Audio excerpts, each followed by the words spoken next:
खबर की ओर आपको लिए चलते हैं। गाजा में छिटपुट घटनाओं को छोड़ पूरी शांति के बीच इजराइल की ओर से अब कब्जे वाले वेस्ट बैंक को लेकर उठाए गए कदम से घमासान मचा हुआ है। इजराइल की कैबिनेट ने वेस्ट बैंक में प्रशासनिक सुधारों को लेकर नए नियम क्या बनाए कि फलस्तीनी नेताओं में हड़कंप मच गया है। हेब्रोन शहर को लेकर भी बड़ा फैसला लिया गया है। फलस्तीनी प्राधिकरण के मुखिया ने तो अमेरिका और संयुक्त राष्ट्र से हस्तक्षेप की मांग तक कर डाली है। आइए आपको ताजा घटनाक्रम से जुड़ी एक रिपोर्ट दिखाते हैं और फिर इस पर अपने विशेषज्ञ मेहमान से हम चर्चा करेंगे।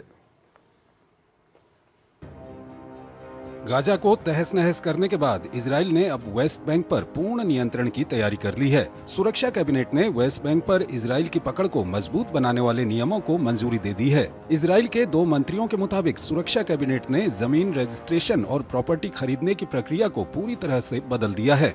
इजराइल का ये फैसला यहूदी बस्तियों के विस्तार का रास्ता साफ करेगा।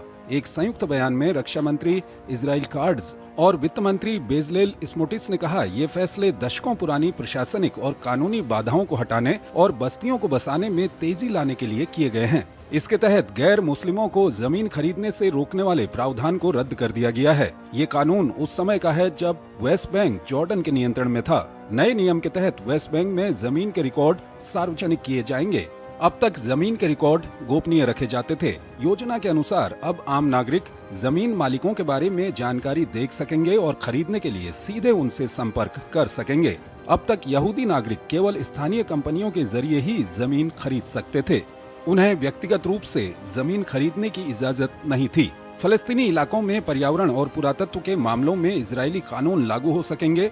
हेब्रोन शहर के धार्मिक और संवेदनशील जगहों पर निर्माण की योजना का जिम्मा भी इजरायली अधिकारियों के हाथ में होगा। फलस्तीन के राष्ट्रपति महमूद अब्बास ने फैसले की कड़ी आलोचना करते हुए इसे अवैध बताया है। उन्होंने अमेरिका और संयुक्त राष्ट्र से हस्तक्षेप की मांग की है। हमास ने इसे वेस्ट बैंक और यरूशलेम में तनाव बढ़ाने वाला कदम बताया है। इजराइल ने 1967 की जंग में जॉर्डन से छीनने के बाद वेस्ट बैंक में यहूदी बस्तियों को बसाना शुरू किया। अंतर्राष्ट्रीय कानून, यूएन और अधिकतर देश इसे अवैध मानते हैं और शांति में बाधा बताते हैं। संयुक्त राष्ट्र वेस्ट बैंक और पूर्वी यरूशलेम को अपने नियंत्रण वाला क्षेत्र मानता है। फलस्तीनी इन इलाकों को अपने भविष्य के देश के तौर पर देखते हैं। वेस्ट बैंक और पूर्वी यरूशलेम में 7 लाख से ज्यादा इजरायली सेटलर्स रहते हैं।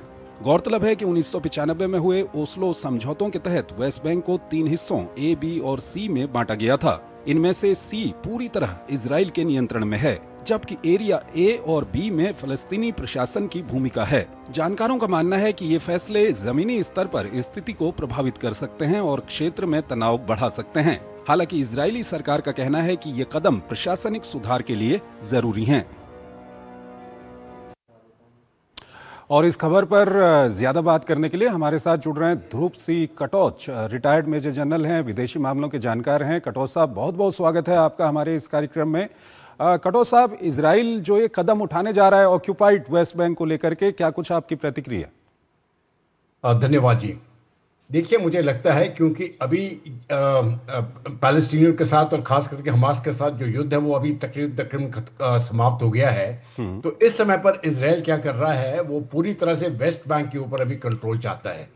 अभी वेस्ट बैंक के ऊपर जो एक तरफ से जो कंट्रोल था वो वहां पर पैलेस्टीनियन अथॉरिटी है, लेकिन बेशक पैलेस्टीनियन अथॉरिटी उधर थी, इजराइल का भी अभी काफी हद तक कई चीजों पर कंट्रोल है, खास करके सिक्योरिटी मामलों में।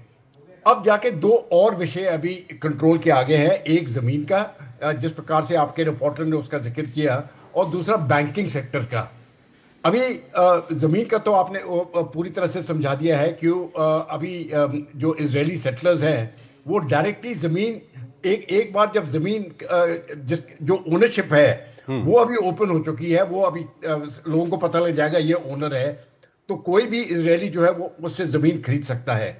तो जो पहले कानून था कि ये जमीन सिर्फ मुसलमानों को दी जाएगी या यूं कहिए नॉन मुसलमानों को नहीं दी जाएगी, अभी ये जूस जो है इनको भी ये जमीन मिल सकती है। एक तरफ से ये खतरा मानते हैं क्योंकि ये जो सेटलमेंट हो रही है जूस की, ये अभी और बढ़ जाएगी।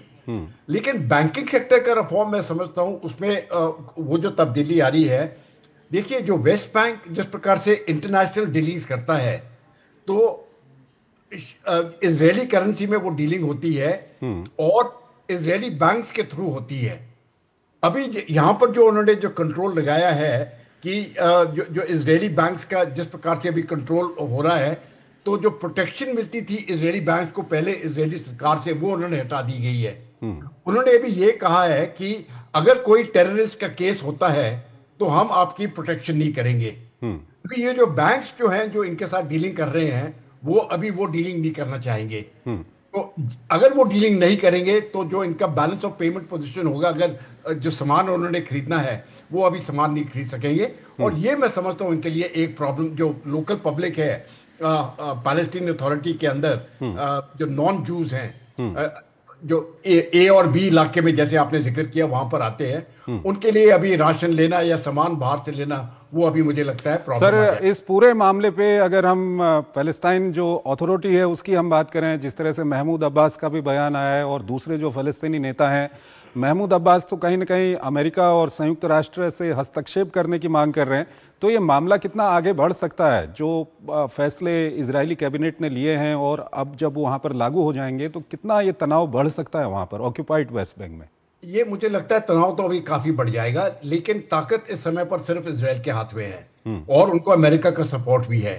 और एक तरफ से मैं समझता हूं कि जो पैलेस्टीन जो वेस्ट बैंक के ऊपर कंट्रोल है, वो पूरी तरह से इजराइल का हो जाएगा। और पैलेस्टीनियन अथॉरिटी का जो गवर्नेंस में रोल है, वो पहले से ही इतना ज्यादा नहीं था, लेकिन अब उससे भी और कम हो जाएगा। तो तनाव तो मुझे लगता है इसमें तो कोई शक नहीं है फैलेगा, लेकिन इसराइल इसको कंट्रोल के अंदर रख लेगी। और बाकी जो देश है, मुझे नहीं लगता है वो पैलेस्टीनियन, जो वेस्ट बैंक के जो पैलेस्टीनियंस है, उनके सपोर्ट में खुल के आगे आने वाले नहीं है, क्योंकि अमेरिका जो है वो इस समय पर इसराइल के पक्ष में ही है। सर, ये जो तनाव अब वहाँ पर शुरू हो गया है वेस्ट बैंक को लेकर के, इसका कहीं जो गाजा में एक पीस प्रोसेस वहाँ पर चल रही है उस पर तो कोई असर नहीं होगा इसका? नहीं, ये मैं इनको दो अलग से विषय देखता हूं, क्योंकि गाजा में जो गाजा पट्टी में है, जो गाजा स्ट्रिप जिसको कहते हैं, गाजा पट्टी जो है, वहां पर तो काफी हद तक डिस्ट्रक्शन हो चुकी है। और जो वहां पर जो मिलिटेंट्स थे जो वहां पर लड़ रहे थे, वो एक तरफ से वो तकरीबन तकरीबन डिसआर्म हो चुके हैं। और उनको हथियार छोड़ना पड़ेंगे, नहीं तो जबरदस्ती करके उनसे उनके हथियार छीन लिए जाएंगे। तो इन दोनों को, क्योंकि वैसे भी ये इलाका बटा हुआ है, अब वेस्ट बैंक एक तरफ है, बीच में इसराइल है, और गाजा पट्टी फिर समुद्र के पास आ जाती है। तो ये अलग अलग इलाके हैं, इनके बीच में कोई कोऑर्डिनेशन नहीं है। और वो पीस प्रोसेस मुझे लगता है अलग हो जाएगी, अलग से चलती रहेगी, लेकिन फिर भी तनाव उधर भी बढ़ जाएगा। खटोस साहब, हमारे साथ बने रहिएगा। एक और महत्वपूर्ण खबर है, उस पर अभी